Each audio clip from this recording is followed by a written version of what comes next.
മേനോൻ ഇവിടെ വന്നപ്പോ അയാളെ അച്ഛാ അച്ഛാ എന്ന് മെനി മെനി ടൈംസ് നീ വിളിക്കുന്നത് ഞാൻ കേട്ടു.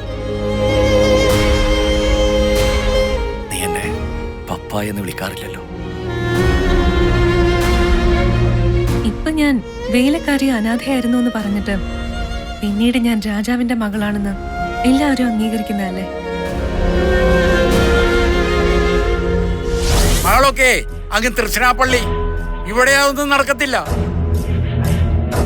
അവളെ ഇന്ന് തന്നെ പറപ്പിച്ചേക്കാം. 23 വർഷം അനാഥ കുഞ്ഞായിട്ട് ജീവിച്ചവളാ. അവൾക്കൊരു അംഗീകാരം, അന്തസ്സും സ്നേഹവും എല്ലാം കിട്ടണ്ടേ?